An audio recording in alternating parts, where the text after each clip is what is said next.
The title for this conference was A Quest for a Spiritual Home, which is an interesting concept because I guess as humans we all kind of have this like thirst for more, or thirst for community and connection and peace and love, and you can find it in all kinds of different ways, whether that be people, places, maybe mental states. And yeah, I guess that was kind of the takeaway. Like, I'm trying to think, like, how would you guys define spiritual home? What about you, Tanner? What do you think of this whole idea of spiritual home? I mean, I think they were talking about an emphasis on it being like an immaterial thing that's kind of connects people. Like, it's not like a specific location physically, but it's just like someplace inside of yourself that is interconnected with others. I guess that's what I would think about it. Sure. Okay. Yeah, it is a very unique concept, which is part of the draw, actually, initially for the conference. I was like, okay, this is going to be an interesting topic. I'll just go straight into the meat here. John Vervaeke, who is I believe is it a neuroscience? He's a neuroscience guy, is that right? Yeah, like cognitive science. Yeah. He's a focused on psychology. Brilliant man, brilliant. He made this quite evident, which is that we actually need a home. So this idea of like a home, a spiritual home, whatever that word home means, from an evolutionary perspective, he talked about this, is like critical for our survival. Because if you we're very tribalistic, our roots are, and we still are today, and we see that in politics and culture today. But if you didn't have a home, if you didn't have a tribe, if you didn't have a group, you basically were dead. So our evolutionary pressure to be within a home is very true. So from a practical standpoint, that makes a lot of sense. Now, when you inject the spiritual aspect to that brings a whole nother set of questions that I think the conference tried to bring up, these questions. I don't know necessarily that it gave me a ton of answers, but each of the speakers kind of had a unique perspective there on this concept of a spiritual home. And one more thing I'll say is, like, even the word spiritual is a bit, maybe even archaic. Like, we seem to have lost connection with what this terms mean, what the term means in Western culture, I would argue, in that we're very prefrontal cortex heavy. Concepts such as spirituality and consciousness and things like this are very archaic to us. And yet, I would argue, and I think Vervaeke argued this too, that we need to address the question of spirituality, morality, ethics more now than ever, because we have things that are coming down the pipes that require us to have answers to these things, or we all die.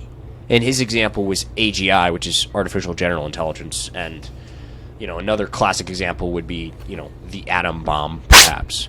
But maybe I went a little bit too far down this road already. But that idea and that, like, these are the stakes. Like, we actually need to address this question really captivated me. So, yeah.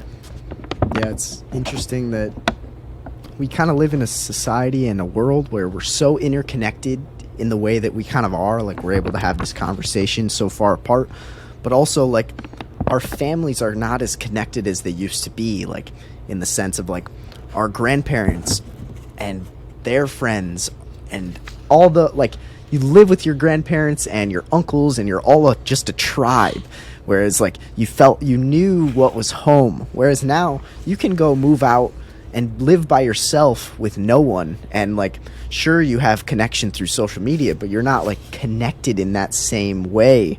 And maybe that's something that a lot of these people were searching for, which is, a place to connect with people and to find that immaterial object that you were talking about, Tanner, that is just that timeless conversation and connection. And yeah, I found that it's kind of sad in some ways that we live in a world where this conference has to exist almost, where it's like so many people are questing for this community and this connection. Whereas back in the day, it seemed like that was not as much of a problem. People had that connection every day. And I just found that kind of interesting. Yeah, that idea that like the technological revolution that we live in has now enabled people to live outside of what normally would be relatively tiny geographical boundaries.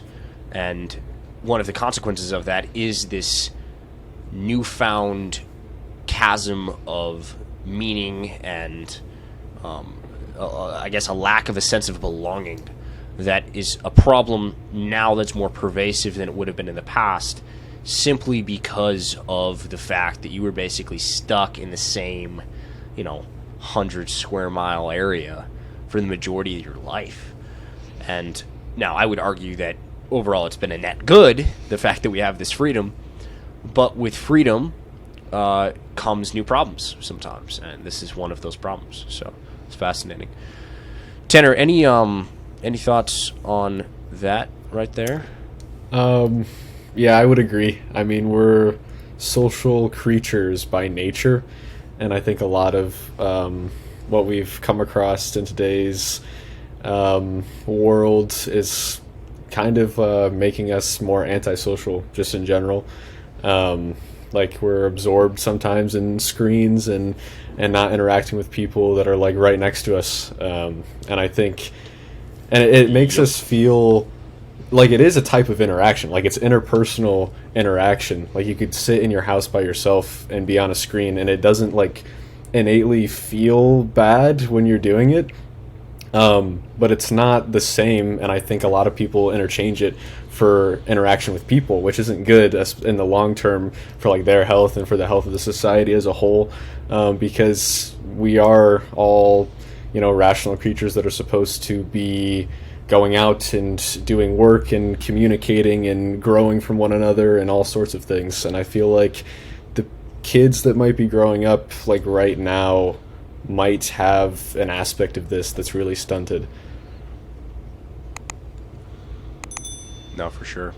Yeah, that's a great point.